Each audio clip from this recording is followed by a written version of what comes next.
ولا إله إلا الله وأشهد أن محمدا عبده ورسوله. Saudaraku yang dirahmati Allah, pengurus cabang, imam masjid dan khususnya anak-anak tercinta, santriwan dan santriwati yang kalian sesungguhnya adalah duta-duta agama kita. Subhanallah. Semoga Allah Subhanahu wa taala memberikan kepada anak sekalian. Salawat dan salam kepada kita Nabi Muhammad sallallahu alaihi wasallam. Bersyukur alhamdulillah di kesempatan yang kesekian kalinya kita bisa melanjutkan kajian kita, dan ini kajian tauhid. Mengapa harus bertauhid? Karena hanya Islam yang bertauhidlah yang akan selamat. Islam yang tidak bertauhid masuk kategori syurga, yakni orang-orang yang menyekutukan Allah. Jadi pembedanya hanya tauhid. Begitu kaum muslimin bertauhid, saat itu pula dia akan dikeluarkan dari kelompok syurga. Karena itu tauhid menjadi upaya yang paling penting dalam kajian kita bersama-sama.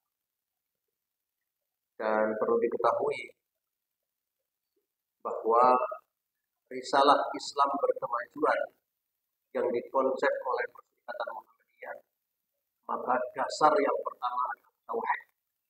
Tauhid yang pertama kali, kemudian ar-ruju' ilal kitab wa sunnah. Islam yang merujuk pada kaidah Quran dan sunnah.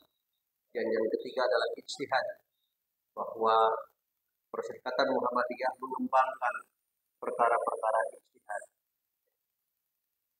Ya, ini penting sekali untuk kita pahami bersama-sama. Sebab itu kajian kita depan karena mengambil tema-tema yang menjadi dasar utama Islam yang dipahami kita semuanya. Semoga Allah Subhanahu wa taala memberikan kefaqihan untuk kita semuanya. Mari kita berdoa dulu. Raditu billahi rabban wa bil islam dinan wa bi Muhammadin nabiyya wa rasulan wa bisidni ilman wa rizqi. Allahumma inna nas'aluka ilman nafi'an wa rizqan wasi'an wa amalan mutaqabbalan. Saudaraku ma'asyiral muslimin dan anak-anakku yang saya cintai, hidup itu perlu tujuan. Saya ulangi lagi. Hidup itu perlu tujuan yang jelas. Mau kemana hidup kita? Mau kemana hidup kita? Az-Zariyat yang kita pahami bersama-sama setidaknya menuntun tujuan hidup kita. Wa ma khalaqtul jinna wal insa illa liya'budun. Itu orientasi hidup, tujuan hidup. Jadi Allah menciptakan makhluk ini, dasar yang paling esensial, yang paling asasi adalah menyembah, mengabdi kepada Allah. Seluruh makhluk itu menyembah Allah, mengabdi kepada Allah. Bahasa kita beribadah kepada Allah. Seluruh makhluk, khususnya makhluk yang dikendalikan oleh Allah, antara bangsa jin dan bangsa manusia. Illa liya'budun. Itu tujuannya. Nah, mudah-mudahan kita paham ini. Ya, anak-anakku paham. Kalian masih sangat belia sekali, harus tahu tujuan itu. Supaya nanti saat kalian dewasa dan tua, tidak terombang-ambingkan oleh situasi dan kondisi. Karena jelas tujuannya. Sekali lagi anak-anak sekalian, doktrin buat kalian. Tujuan hidup manusia itu menyembah Allah, beribadah kepada Allah. Soal hidup di dunia ini mampir di dunia. Hidup di dunia yang mampir di dunia. Nanti setelah mampir di dunia, kita mampir di mana? Di alam kubur. Setelah kita mampir di alam kubur, mampir di alam mahsyar. Dan seterusnya. Kita hanya mampir-mampir saja. Dulu mampir di rahim. Sekarang mampir di dunia. Besok mampir di alam kubur. Saatnya kita mampir di mahsyar. Saatnya kita menuju keabadian. Nah, itu tujuan hidup. Manusia tidak akan sampai ke sana kalau tidak jelas tujuan hidupnya. Dalam bahasa Jawa itu kelintung. Tahu kelintung? Kelintung itu jalan-jalannya nggak tahu arahnya kemana. Ini bahasa Jawa ya. Sunana naonnya kelintung tadi. Jadi orang kelintung itu angel dicari, Pak. Jalan tapi nggak jelas. Ngalor ngidul nggak jelas. Kalau orang tua ditanya, Pak mau kemana? Mau ke warung, jelas di warung. Pak mau kemana? Mau beli, jelas. Tapi mau kelintung, wah sulit dicari dia. Di warung nggak ada, di tetangga nggak ada, di sawah nggak ada. Ya karena dia itu jalan-jalan nggak jelas arah. Nah, hidup jangan seperti itu. Harus punya arah dan tujuan. Ya memang agak berat. Sekali lagi ini doktrin ya. Hidup itu harus punya tujuan. Soal kita mampir di dunia, saat kita mampir di dunia, beraktivitaslah juga aktivitas duniawi. Paham? Nah, kegiatan di dunia ini ada dua, kegiatan vertikal dan kegiatan horizontal. Yang vertikal ibadah, jelas. Yang horizontal ya kehidupan sosial. Dari mulai sosial pendidikan, sosial ekonomi, sosial kemasyarakatan, bahkan sampai sosial ngurusi negara, namanya sosial politik. Itu konsekuensi urip di dunia itu begitu. Nggak bisa kita lepas. Lah orang di dunia kok mau lepas dari pendidikan? Nggak bisa. Wong memang aktivitas dunia. Pendidikan adalah bagian daripada aktivitas dunia. Mau hidup dunia kok mau lepas dari ekonomi? Nggak bisa. Karena di dunia adalah tempatnya ekonomi. Maka kita jalani itu sesuai dengan kaidah-kaidah keislaman. Nah ini yang terpenting. Makanya banyak kalangan di era-era sekarang ini orang yang hidup di dunia, tapi gayanya gaya tidak hidup di dunia. Nggak tahu gimana akhirnya. Hidup di dunia tapi gayanya tidak hidup di dunia. Ya aneh. Oleh sebab itu kita panjenengan mari yakinkan diri kita masing-masing. Hidup di dunia ini ya beraktivitas keduniaan. Aktivitas keduniaan ada dua kategori. Aktivitas vertikal, kewajiban beribadah kepada Allah, dan aktivitas horizontal, kegiatan sosial di masyarakat kita. Dari mulai ekonomi, pendidikan, ngurusi macam-macam. Tidak bisa dinafikan. Nah, ada kalanya manusia itu melupakan dua aktivitas dunia itu. Karena sibuknya ngurusi kehidupan dunia, lupa kewajiban secara vertikal. Ada nggak yang seperti itu? Karena disita oleh ngurusi dunia ini. Dari mulai ngurusi pendidikan, ngurusi ekonomi, ya, ngurusi sosial masyarakat, ngurusi politik, tersita kehidupannya secara vertikal. Atau sebaliknya, saking sibuknya ngurusi kehidupan vertikal, terlupakan itu aktivitas horizontalnya. Seorang sahabat itu ditegur oleh sahabat lain dan dibenarkan oleh Rasulullah. Ya, siapa? Abu Darda. Abu Darda itu hanya membangun kehidupan vertikal saja. Dia melupakan kehidupan dunia. Suatu saat Salman Al-Farisi ini dipersaudarakan oleh Rasul dengan Abu Darda. Suatu ketika dia nginep di rumahnya Abu Darda. Betapa kagetnya melihat aktivitas Abu Darda ini yang tidak tidak proporsional. Wong nang dunia kok uripe gayane tidak seperti di dunia. Apa yang terjadi ketika dia nginep pada malam pertama? Dia perhatikan. Ini Abu Darda begitu Aisyah langsung tahajud sampai subuh. Sholat terus setiap malam. Seorang sahabat besar. Malam pertama. Kaget dia. Ya, Abu Darda saya dengar kok tahajud terus setiap malam. Gak ada tidurnya Pak. Tahajud terus. Sampailah pagi hari. Ketika pagi hari dia berpuasa. Selama 3 hari 3 malam. Salman Al-Farisi melihat Abu Darda tidak layak hidup di dunia. Karena setiap malam tahajud terus, setiap hari puasa terus. Apa yang tertinggal? Keluarganya diabaikan. Sampai-sampai Salman Al-Farisi itu bertanya secara pribadi kepada istrinya Abu Darda. Ya Ummu Darda, masya'nuk. Kamu sih kenapa? Kok seperti ini hidupnya? Terlunta-lunta. Dalam bahasa Majenang itu pakaiannya compang-camping, lusuh, loyo. Kamu nggak layak urip nang dunia.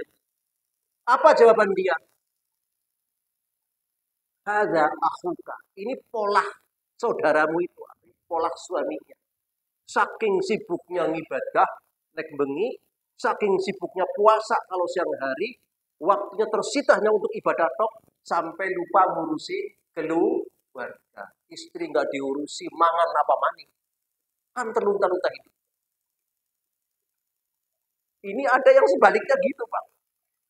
Tadi yang versi sibuk ngurusi dunia, kelalen ibadah kepada Allah. Ini versi yang rajin ibadah kepada Allah, lupa ngurusi kehidupan.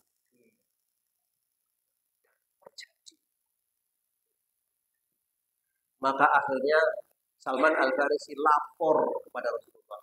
Ya Rasulullah, inilah kehidupan Abu Darda.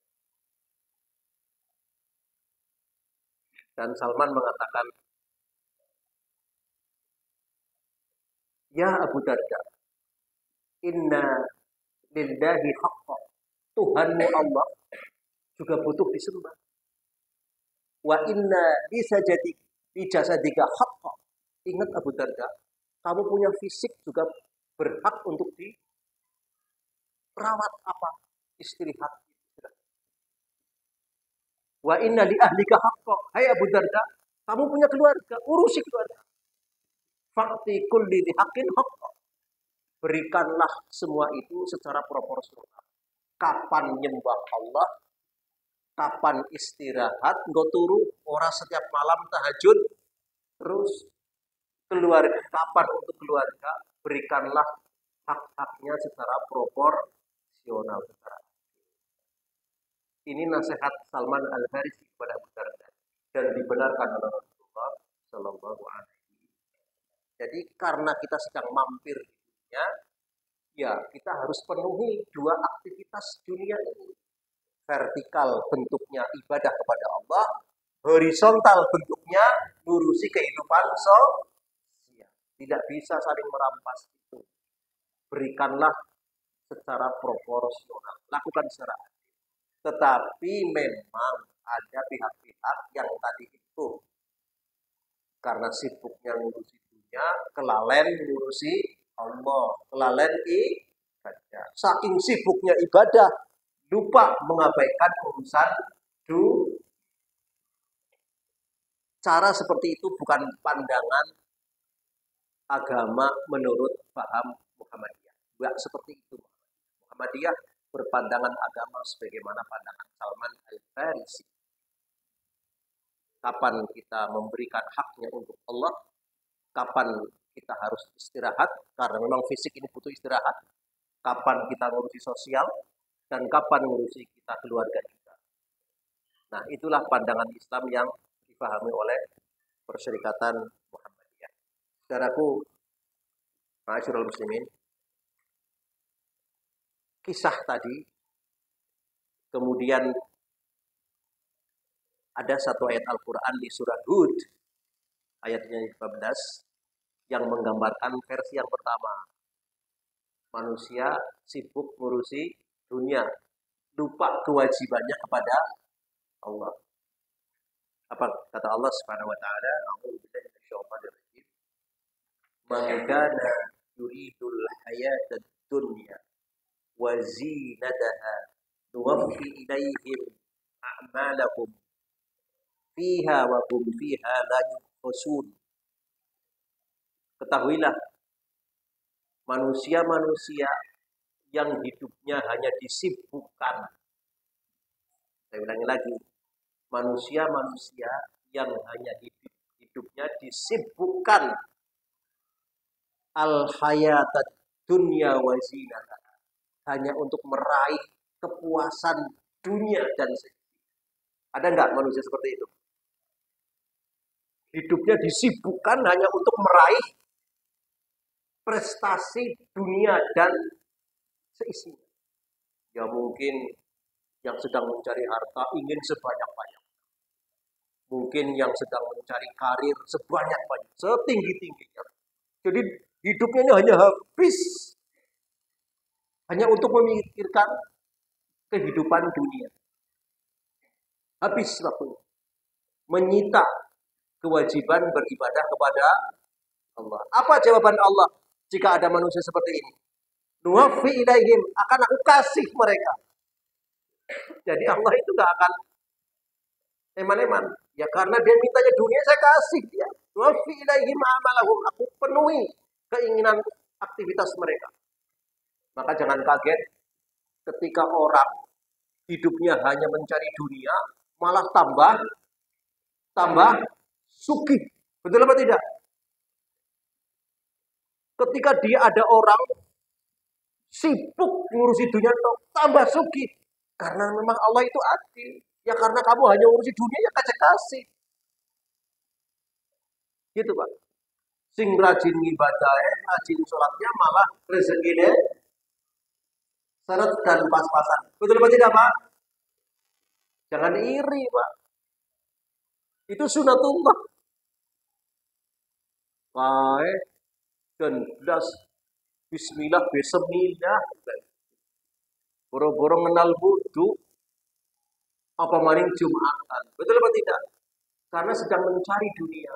Apa kata Allah? Nuwaffi ilaihim amalahum, aku penuhi. Apa permintaanmu? Saya kasih. Dan Allah tidak akan mencurangi mereka. Tetapi, ingat-ingat ya, tetapi jika ada hanya orang seperti ini di dunia, saat mampir dunia, dia habis waktunya untuk meraih, mencapai ini dunia. Apa katanya? Laisa lahum fil akhirati illa nar. Nanti di akhirat tidak ada bagian yang terbaik selain apa? Neraka. Wa khabita ma sunau fiha. Maka seluruh aktivitas dunia itu yang habis untuk urusi dunia itu semuanya akan dibatalkan oleh Allah. Wa batilum ma kanu ya'malun. Di dunia sukses sesuai dengan angan-angan. Tahu angan-angan Pak? Sesuai dengan angan-angan. Saya harus punya rumah sehebat ini. Saya harus punya mobil seperti ini. Saya harus punya uang segini. Saya harus begini dan begitu. Tercapai semuanya. Sukses secara duniawi. Tetapi karena hari-hari itu yang dipikirkan, sedangkan hak kewajiban kepada Allah tidak ada. Apa? Laisa lahum fil akhirati illa nar. Nah, akhirat dia tidak minta apa-apa sih. Hanya dunia mintanya. Dia tidak minta keselamatan akhirnya, sudah. Di akhirat nanti ya neraka lah kau. Nah, itu gambarannya Pak.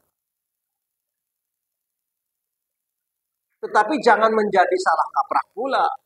Karena saking takutnya ayat ini, lalu dia melalaikan aktivitas keduniawian. Juga kesalahan. Seperti Abu Darda tadi, disalahkan dia. Tidak benar seperti itu. Mentang-mentang rajin ibadah, merampas aktivitas keduniaan. Maka ayatnya tegas. Fa'idha udiyatus sholatu. Terus, tashiru fil ardi wabtahu min fadl. Sudah hafal anak-anak? Itu surat apa? Surat Jum'ah. Allah hanya butuh kamu Jumatan tok. Berapa lama sih Jumatan sih? Katakanlah jam 12. Kan nggak nyampe jam 1. Betul atau tidak? Selesai jam tengah 12. Jam 12 selesai jam tengah 1. Fantashiru fil ardi. Kembalilah kamu kepada urusan duniamu, karena ini waktu-waktu ngurusi dunia. Tetapi ketika Allah memanggil Allahu Akbar, tutup dulu urusan dunia. Kan begitu. Kan Allah hanya sedikit menyita kita. Zuhur 5 menit disita, asar 5 menit. Sedangkan selebihnya silahkan. Itu proporsional. Itu yang dipahami oleh kita semua seperti itu. Tetapi kenyataannya memang tidak sedikit umat manusia yang saling merampas. Betul?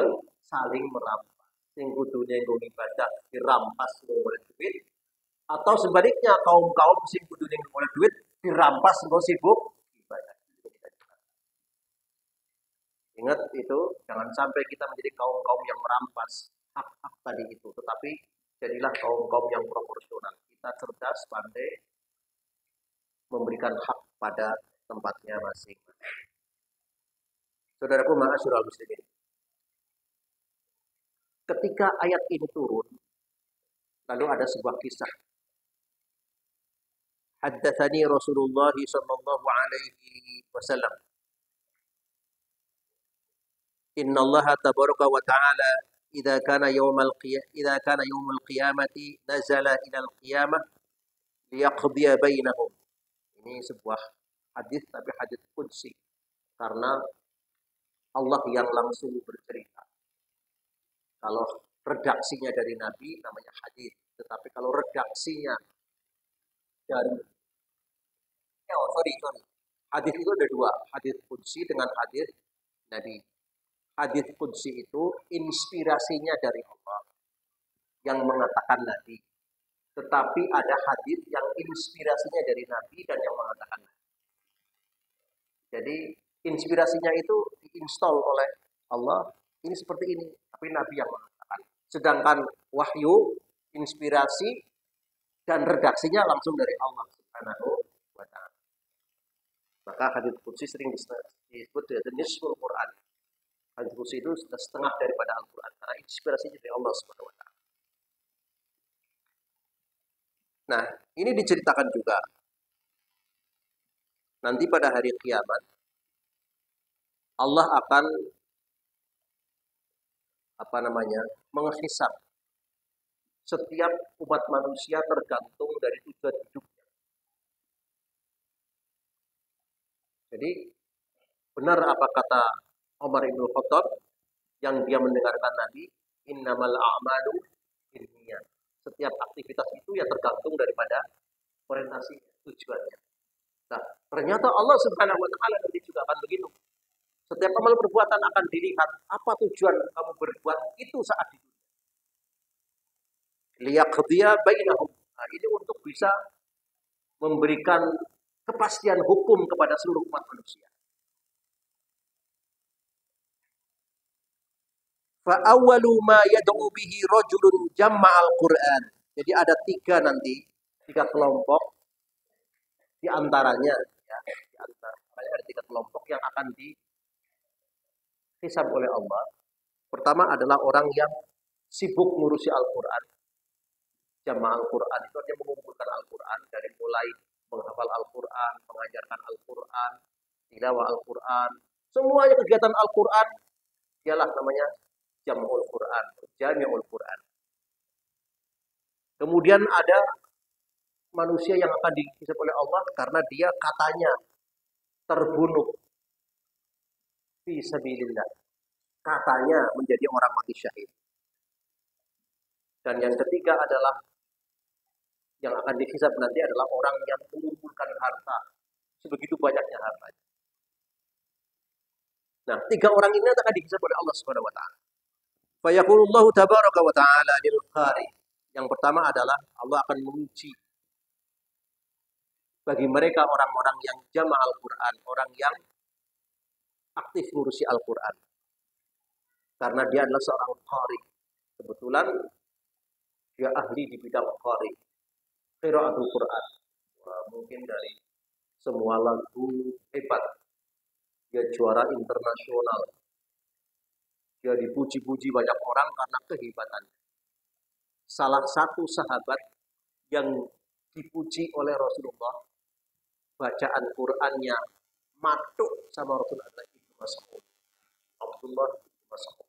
Dia seorang faqih, jadi ahli fikih dari kalangan sahabat.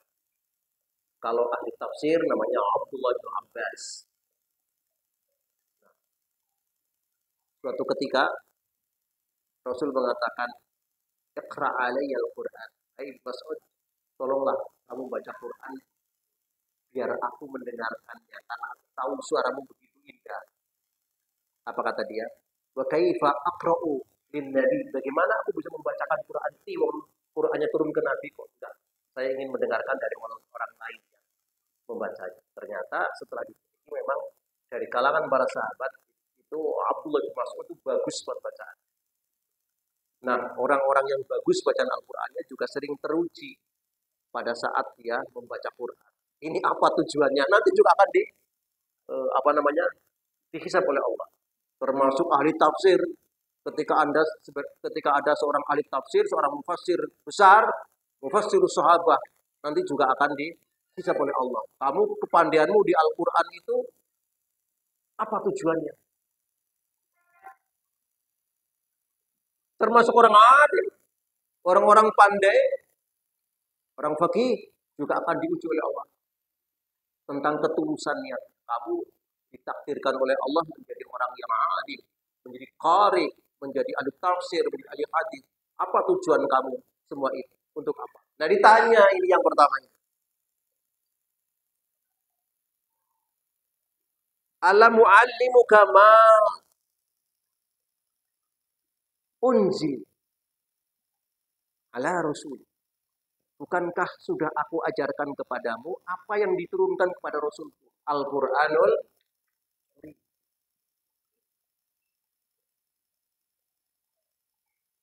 Jadi ini ahli Quran dia. Apa yang aku turunkan kepada Rasulku juga aku ajarkan kepadamu sehingga engkau menjadi orang yang ahli di bidang Al-Quranul Karim. Bukan hanya sekedar bagus bacaannya, hebat, juara, tetapi juga kepandaianmu dalam Al-Quran. Apa tujuanmu belajar itu semuanya? Bala ya Rob, tentu wahai Tuhanku. Semua itu aku lakukan karena kecintaanku pada Al-Quran. Kata dia. Tapi Allah kemudian mengetes kembali. Famadza amilta fima amilta. Apa yang kau lakukan atas apa yang sudah kau lakukan. Qala kuntu aqumu ana al-lail wa ana an-nahar. Ya, semua ini aku lakukan karena tujuan satu. Bacaanku bagus, maka aku setiap malam sholat dan banyak yang makmum kepadaku karena keindahan ini semuanya. Wa ana an-nahar. Ke siang hari saya dinobatkan sebagai imam Masjidil Haram. Misalkan gitu ya. Imam apa? Karena kehebatanku dalam Al-Quran dan kehebatan dalam baca Al-Quran. Dia jawab begitu. Sekilas indah sekali jawabannya, bagus.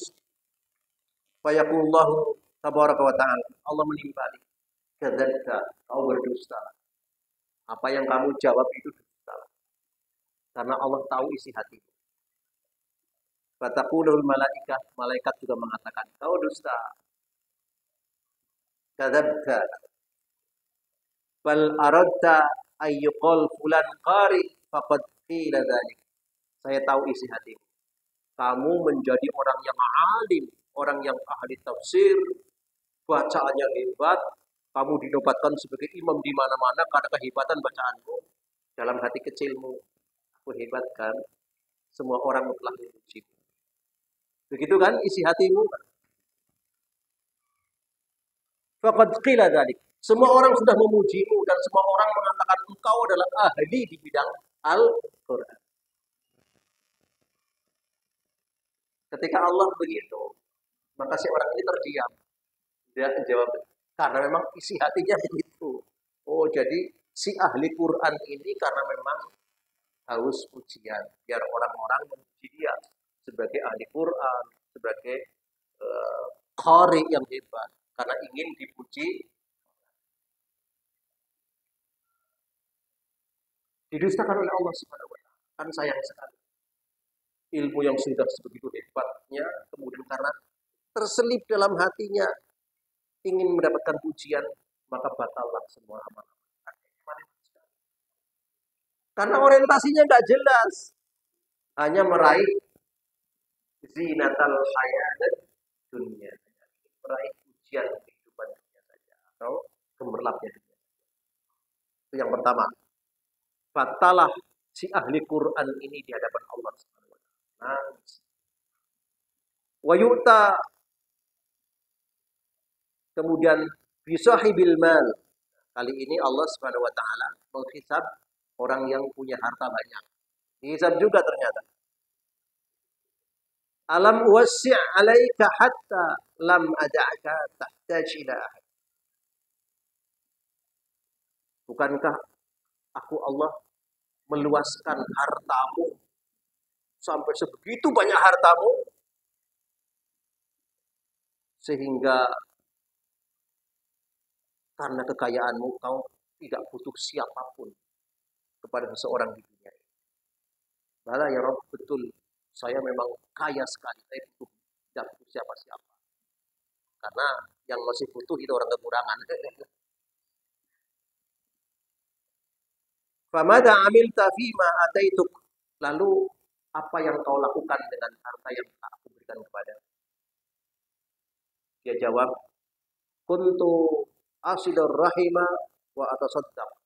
Ya Allah, selama ini aku bersilaturahim, ngasih harta ke orang banyak, dan aku terus bersedekah. Memang dia begitu. Setiap hari karena banyak hartanya, dia silaturahim, ngasih sedekah sama orang. Selintas bagus kelihatannya. Tetapi Allah Subhanahu wa taala basirum bima ta'malun, mengetahui isi hati yang sedalam-dalamnya. Betul, semua orang memuji kamu karena kamu suka bersilaturahim, sering ngasih sedekah sama orang karena hartamu banyak. Fa yaqulullahu tabaraka wa ta'ala, lalu Allah menimpali, kadzdzabta, kau juga termasuk yang berdusta lah. Saya tahu secara aktivitas kamu memang suka silaturahim dan suka bersedekah. Semua orang mencatat ahli sedekah. Tetapi dalam hati kecilmu, apa yang terjadi? Wa taqulu lahu malaikah, termasuk malaikat itu mengatakan, kadzdzabta, kamu dusta.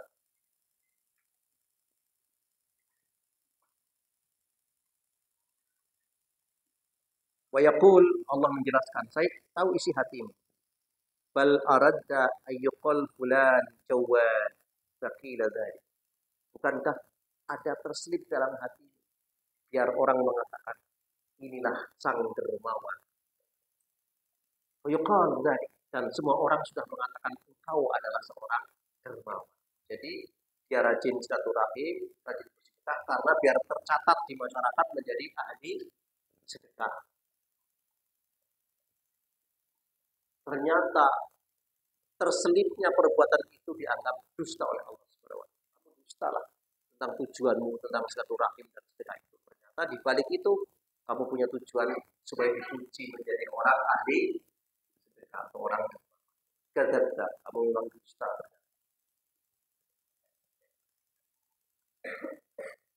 Nah, yang terakhir, bagaimana kisahnya? Wa yu'ta billadzi qutila fi sabilillah. Lalu Allah mendatangkan orang yang katanya disebut-sebut orang yang mati syahid karena dia terbunuh dalam peperangan di jalan Allah. Semua orang mengatakan itu. Ada kisah juga ketika ada seorang sahabat mengatakan fulan syahid, fulan syahid. Ini mati syahid, dia mati dalam peperangan syahid. Illa Rasulullah katanya. Semua sahabat mengatakan fulan syahid kecuali Rasulullah mengatakan tidak syahid. Kaget para sahabat. Loh, kok bisa ya Rasulullah? Kita sudah tahu dia mati syahid dalam peperangan. Apa katanya? Huwa fil gulul. Dia mati itu membawa dosa nguntet. Tahu nguntet nggak Pak?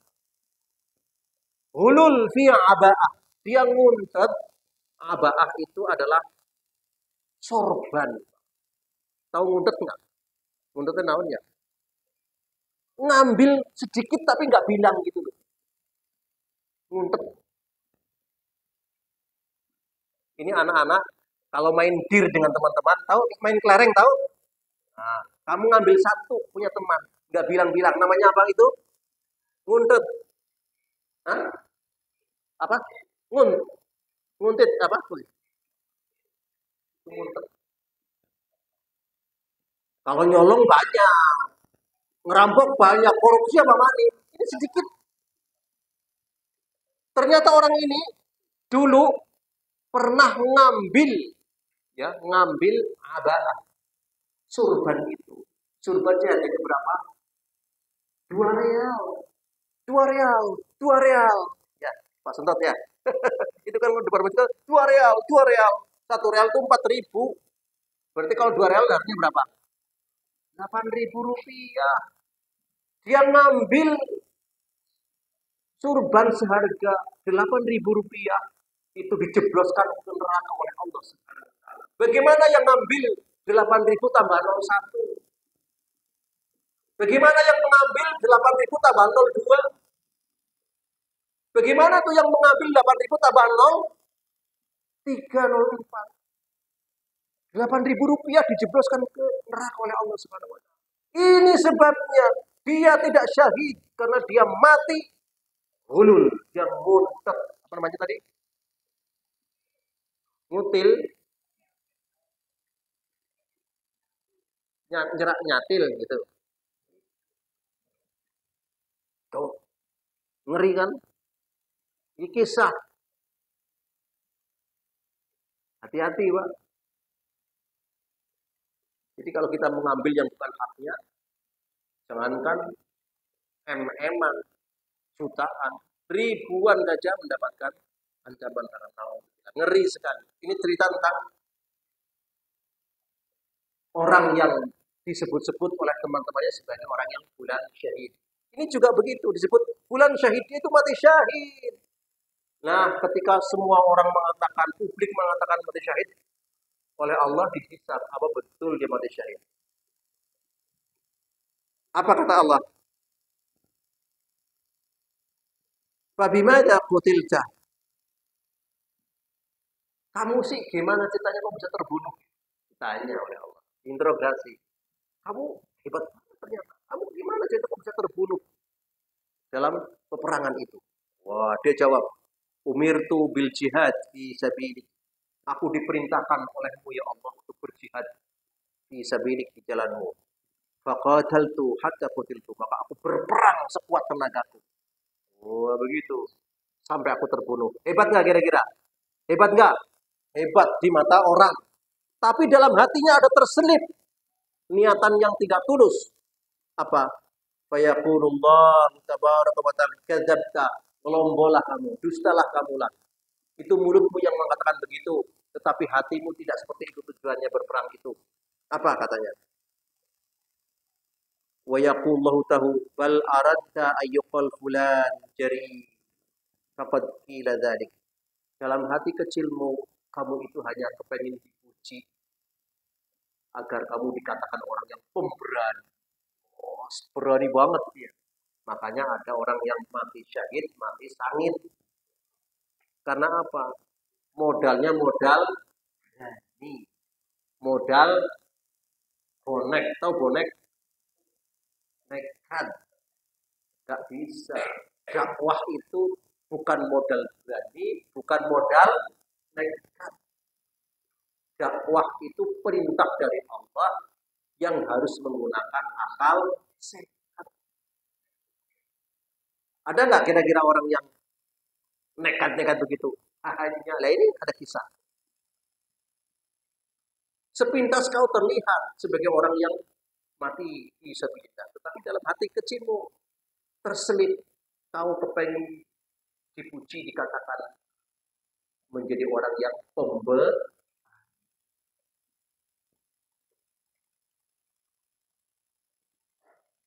Ya Abu Hurairah. Nah, ini Abu Hurairah yang cerita. Dan Nabi langsung mengatakan, ya Abu Hurairah, ulaika tsalatsa awwalu khalqillah tusairu bihimun nar yaumil qiyamah. 3 kelompok tadilah orang yang pertama kali yang akan merasakan bagaimana panasnya api neraka. Bayangkan Pak, ahli Quran dijebloskan ke neraka. Bayangkan Pak, ahli sedekah dijebloskan ke neraka. Bayangkan, mati fisabilillah kata orang malah masuk. Hati-hati tentang niat di dalam hati. Semua ini untuk koreksi kita. Ayo luruskan niat kita, luruskan niat kita. Terutama yang berkecimpung di dunia dakwah. Mau kemana arah kita? Apa landasan kita? Dakwah itu bukan sekedar modal berani, modal semangat, modal bukan. Harus tulus mendasarkan pada Allah. Angel. Jadi semua ini kan dalam rangka menguji, mengoreksi kembali niatan kita. Karena kita semuanya sudah mendaftarkan diri menjadi para kader-kader dakwah. Betul? Menjadi di lingkungan kita masing-masing. Luruskan niat itu. Jangan sampai kita kecele. Kecele itu apa? Kewirangan. Kewirangan itu apa? Apa kewirangannya? Kisinan. Ternyata apa yang kita lakukan dibatalkan Allah Subhanahu wa taala karena tidak tulusnya. Saudaraku mahasiswa muslimin. Lanjut. Tadi komentar surat Hud ayat berapa? 15 dan 6. Sekarang hadis lain yang mengomentari ayat itu. Wa fi sahih an Abi Hurairah radhiyallahu anhu. Ini kategori sahih hadisnya. Dari Abu Hurairah. Qala Rasulullah sallallahu alaihi wasallam, ta'isa 'abdud dinar. Celaka orang yang menghamba uang. Jadi menghamba uang itu apa-apa dinilai dengan duit. Nek ora duitnya ora gelem. Kita ini butuh uang, betul. Hidup dunianya ada biayanya, betul. Tetapi kalau seluruh aktivitas itu harus bermotifkan uang. Hadisnya mengatakan ta'isa 'abdud dinar. Celaka orang yang seperti itu. Apa-apa dihitung karo. Betul kita butuh duit, betul dunia itu penting. Tetapi orientasi hidup tidak seperti itu. Nah, ini juga mengoreksi kepada aktivitas kita. Marilah kita luruskan niat kita. Ternyata mengejar dunia juga endingnya cilaka. Betul? Tapi tidak mengejar dunia juga rasa. Betul atau tidak? Seperti gue. Mengejar dunia endingnya neraka, tidak mengejar dunia hidupnya. Jawabannya luruskan niat kita. Itu. Luruskan niat. Itu. Nah, orang yang mata duitan ya. Abu Dinar itu bahasa kita kan mata duitan. Apa-apa dia hitung karo nek ora ana duit ora. Kalau tidak menghasilkan rupiah tidak. Ada nggak yang seperti ini, Pak? Barangkali ada, Pak. Di sana-sana. Ta'isa 'abdud dirham ya sama saja. Antara dinar dan dirham yang sama saja. Orang-orang yang mata duit. Berorientasi duniawi mulu. Itu ya dianggap celaka. Ta'isa 'abdul khamisah. Wa ta'isa 'abdul khamilah. Khamisah dan khamilah itu adalah pakaian kebesaran. Ada kalanya orang ini. Kalau orang yang berorientasi pada fashion namanya orang apa? Fashionable ya. Fashionable. Benar apa enggak? Benar apa enggak? Jadi kalau dia ada produk pakaian baru yang mewah, wah rasanya kepengen beli. Kalau belum kebeli itu ngontok-ngontok hati ini. Wah, kudu duwe kae, kudu duwe kae. Ada nggak manusia seperti itu? Ada ya. Termasuk anak motor keluaran baru. Kudu tuku. Apapun caranya, kudu beli itu. Yang terbaru sekarang siapa? Nggak tahu saya. Kayak apa itu motornya?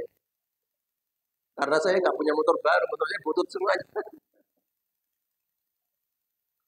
Saya nggak pernah lihat motor baru, karena nggak punya. Mobil keluaran baru harus beli. Jadi kalau belum beli mobil keluaran baru, oh artinya apa? Untuk kapan harus beli? Harus beli. Ada nggak manusia seperti itu? Termasuk ada cewek baru. Kudu di bojokku. Keren ini. Pokoknya ngontok-ngontok kalau belum kesampaian tuh ngontok-ngontok hati. Ini ciri khas Abdul Khamilah, Abdul Khamisah. Orang yang berorientasi pada fashion. Atau bisa dinamakan kepangkatan.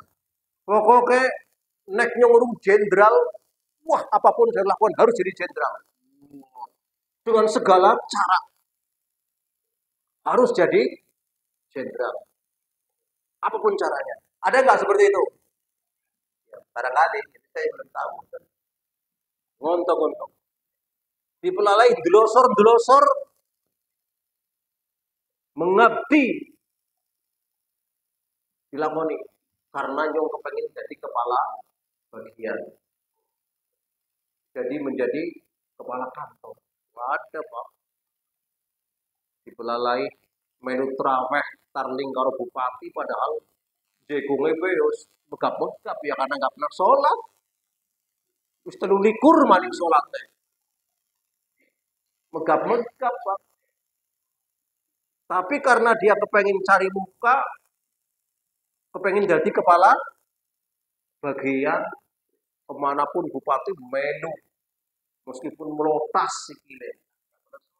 Tapi karena ada apa tidak?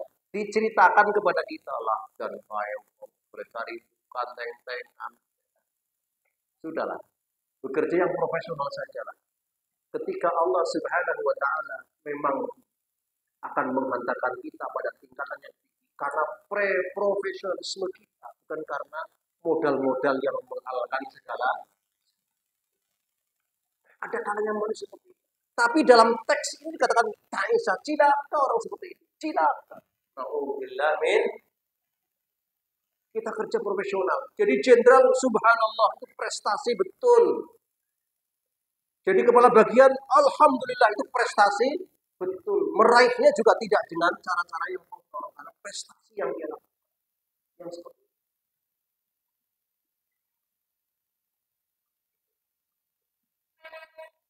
Yang satu menghamba uang, yang satu menghamba pakaian, termasuk menghamba jabatan dan kedudukan.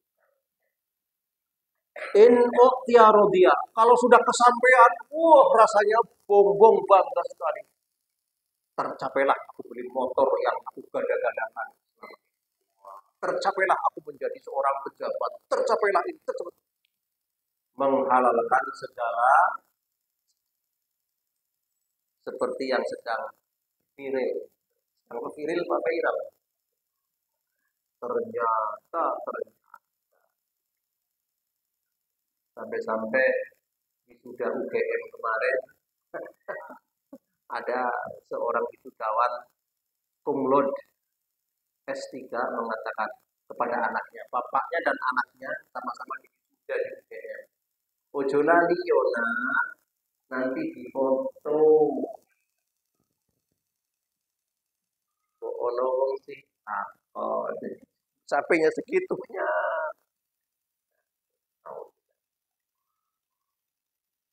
Jadi orang saking kepengen dunia, kalau kesampaian bangga sekali. Wa ilam yu'ta sahito. Kalau belum kesampaian, montok-montok hati ini. Tahu montok-montok apa?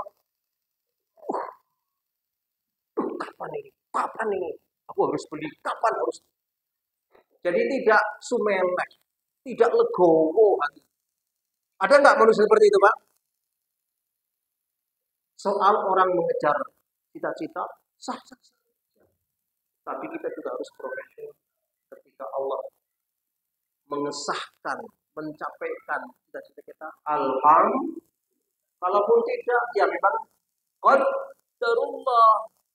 Gak usah ngontok-ngontok hatinya. Kata Nabi, orang-orang yang kayak tadi itu celaka dia.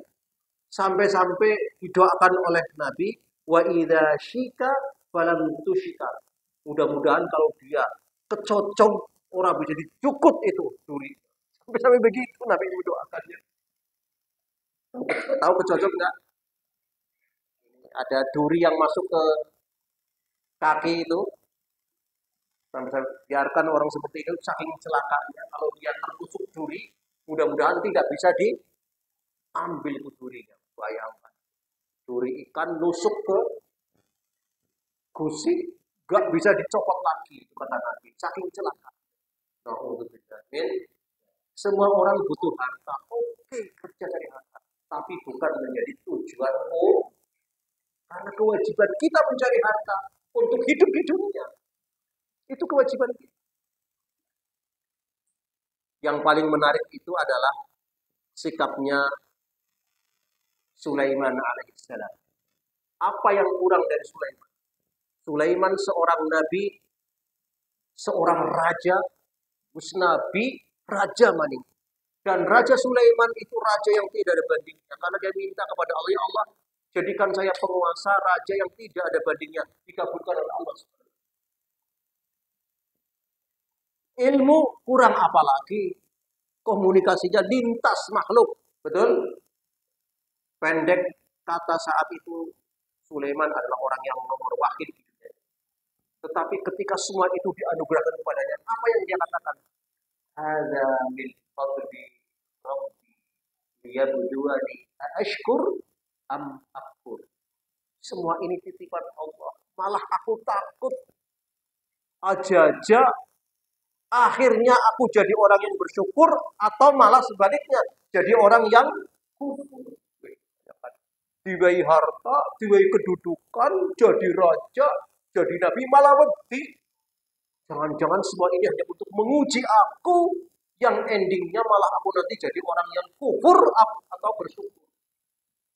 Sekarang nggak begitu manusia sekarang. Begitu jadi raja, jadi penguasa, ho. Betul apa tidak? Boro-boro wedi. Nah itulah bedanya orang yang bersyukur dengan orang yang kufur. Yang kufur dilukiskan oleh Allah performa Qarun. Ketika teman-temannya mengatakan, ya Qarun, hai Qarun, wah kamu sekarang hebat banget ya. Wong wingi sore ngepit bareng, kasih macul bareng. 10 tahun kemudian kamu sekarang jadi bupati ya, jadi gubernur ya, jadi hebat, orang hebat. Semua litingnya Qarun itu terbelalak melihat kehebatan Qarun. Apa kata dia? Innama utitu ala ilmin indi. Kamu jangan mengatakan begitu ya. Semua ini aku raih dengan jerih payahku, dengan gagahku, dengan ilmuku. Beleng banget itu orang. Ada nggak orang mengatakan begitu? Ada apa tidak? Dia menyombongkan dirinya. Ini karena ilmuku, karena prestasiku, karena kegigihanku. Beda nggak dengan Sulaiman alaihissalam? Beda. Dia malah mengatakan, aku takut semua ini dengan apa yang aku miliki. Qarun malah gagah. Ya tinggal pilih saja. Kita mau mengikuti Qarun atau mengikuti Sulaiman alaihissalam. Itu performa gambaran antara orang yang bersyukur dengan orang yang kufur. Jadi orang-orang yang bersyukur itu takut atas kenikmatan Allah. Tetapi orang-orang yang kufur justru bangga atas kenikmatan Allah Subhanahu. Al-Quran loh yang menceritakan. Semua ini dalam rangka apa? Dalam rangka tadi menguji ketulusan niat kita. Supaya jangan sampai terselip sedikit pun unsur-unsur duniawi dalam diri. Niat-niatan yang tidak baik. Dilanjutkan. Tuba di abdin. Beruntunglah, berbahagialah seorang hamba manusia. Siapa mereka yang dikatakan beruntung dan bahagia oleh Allah Subhanahu wa taala? Akhadha bi'anani farasahu fi sabilillah. Orang ini ditugaskan oleh Rasul untuk menjadi pasukan kavaleri. Dia memang mengendarai kuda. Fi sabilillah. Orang ini ditugaskan oleh Rasul, kamu menjadi pasukan kavaleri. Asy'atha ra'sah. Saking sibuknya dia atas tugas itu untuk fi sabilillah, sampai-sampai dia berdebulah rambutnya tiwal-tiwul, orang sempat sisiran. Mughbaratan qadamah, ini gambaran. Kakinya pun kelebus karena tidak sempat, sibuknya dia fi sabilillah. In kana fil kharasah kana bil kharasah. Ini hebatnya orang ini. Orang ini ditugaskan oleh Rasulullah di depan, dia menjadi panglima. Wa in kana fis saqah, kalau dia ditarik menjadi rakyat, kana fis saqah, dia menjadi rakyat yang baik. Angen, Pak. Biasa wong nang dhuwur kon medun mesti ora. Betul apa tidak? Biasa berkuasa kon lengser sindrom. Betul apa tidak? Ini beda. Orang ini ditugaskan oleh Rasulullah, kamu jadi panglima. Jadi panglima yang baik. Kamu mudun jadi rakyat biasa. Jadi rakyat yang baik. Wangel, Pak. Betul apa tidak? Power syndrome. Berkuasa lama, kasih kepengin tambah maju. Maka saya mengatakan dalam rapat-rapat di BNN, tolong sekali, tolong betul. Kepala-kepala sekolah hanya 2 periode saja di Muhammadiyah. Kecuali ada prestasi yang luar biasa dan kader berikutnya belum muncul. Tidak masalah, kasih waktu. Tolong. Malah nang Muhammadiyah ada yang 5 kali berturut-turut kepala sekolah. Ada yang 4 kali ada. Saya berharap betul ke depan di Muhammadiyah yang jadi pemimpin, jadilah pemimpin yang baik saat dia ditunjuk. Nanti saatnya jadi rakyat, jadilah rakyat yang seperti hadis ini. Ketika ditunjuk oleh Rasulullah menjadi komandan, jadi komandan yang baik. Tetapi dicabut oleh Rasulullah, kamu kembali ke rakyat, jadi rakyat yang baik. Saya berharap betul ya, kepala sekolah, tolong 2 kali saja. 2 kali sudah cukup.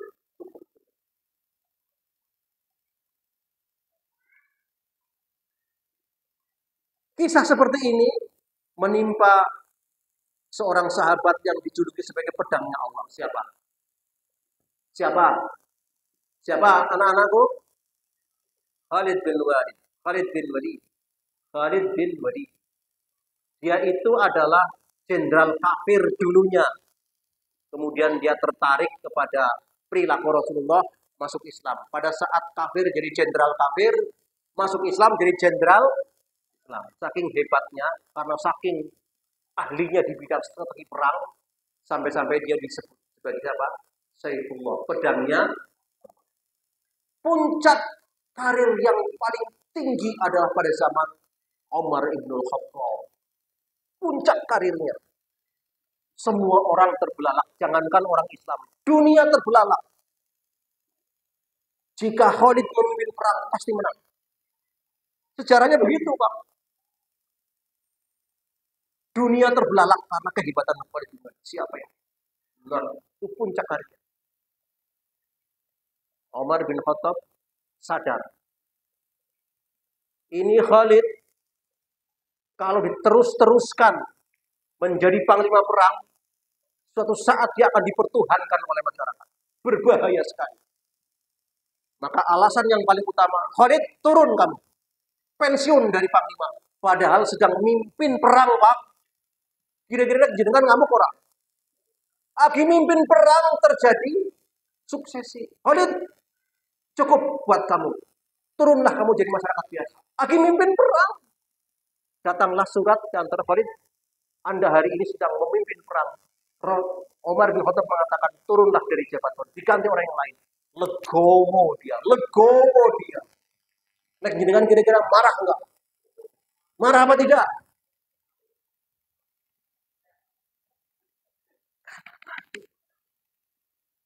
Itulah hebat. Jadi alasan yang paling utama kenapa Khalid dipecat, bukan dipecat, diturunkan dari pangkat karena Umar khawatir kalau Khalid dipertuhankan oleh manusia. Pada saat itu orang sudah mengeluarkan Khalid itu orang hebat, orang hebat. Khawatir, gawat ini. Jadi arbaban min dunillah, menjadi Tuhan-Tuhan baru selain Allah Subhanahu wa taala. Maka dicopotlah dia. Menyelamatkan Khalid bin Walid. Dan alhamdulillah Khalid masih tulus niat. Karena apa? Jadi komandan is oke, jadi masyarakat juga is oke. Orang yang seperti ini, toba, berbahagialah manusia seperti ini. Kapan dia ditugaskan jadi komandan yang baik. Tetapi ketika dicopot, dia jadi masyarakat yang baik. Orang anak power syndrome. Ini Pak, keren seperti ini. Kata Nabi, tuba, berbahagialah, beruntunglah orang seperti ini. Dicari Pak. Nah, kalau kader-kader Muhammadiyah itu keren banget. Ya, keren banget. Karena ini sudah 100 tahun. 100 tahun itu berarti sudah 2 generasi. Memasuki generasi kedua atau ketiga. Kedua lah. Dalam teori Ibnu Khaldun, kekuasaan itu hancurnya pada periode kedua dan ketiga. Kalau tidak disiapkan kader-kader yang tulus, jujur, maka hancurlah pada periode kedua dan ketiga. Itu teori Ibnu Khaldun dalam sepanjang sejarah kekuasaan itu teori. Itu sudah teruji coba. Maka bersyukur di Muhammadiyah, di PP sekarang sudah mulai sadar. Ini Muhammadiyah sudah memasuki generasi kedua atau ketiga. Dan pada saat generasi ini adalah generasi keemasan. Bayangkan, sepanjang sejarah Muhammadiyah tidak pernah mendapatkan keistimewaan dari pemerintah sehebat sekarang. Di zaman Pak Harto hebat, tapi tidak seperti sekarang. Sekarang menteri dari Muhammadiyah itu 20 menteri. 20 menteri dari Muhammadiyah. Dan menterinya menteri hebat-hebat nih. Pendidikan full di tangan Muhammadiyah. Itu artinya kepercayaan. Tapi jangan berbangga hati. Jangan-jangan itu malah membuat orang kufur. Ayo, itu ujian. Sekarang mulai sadar PP sedang berpikir menata kembali. Muhammadiyah sudah hebat. Dan sudah mendapatkan dinobatkan sebagai ormas terbaik dunia. Bahkan itu ranking 2 di dunia terkaya setelah Katolik. Tetap ormas terhebat dunia Katolik, Pak, tetap di bawahnya Muhammadiyah. Sulit Pak mengalahkan Katolik, masyarakat sulit. Termasuk sekolah SMA terbaik nasional swasta juga Katolik Pak. Muhammadiyah hanya nomor 7. Angel Pak lawan Katolik. Angel. Itu real. Tapi sudah hebat. Nah, kehebatan Muhammadiyah sekarang dirawat dengan kejujuran dan ketulusan. Karena ini sudah saat-saat memasuki generasi kedua atau ketiga. Harus mulai sadar.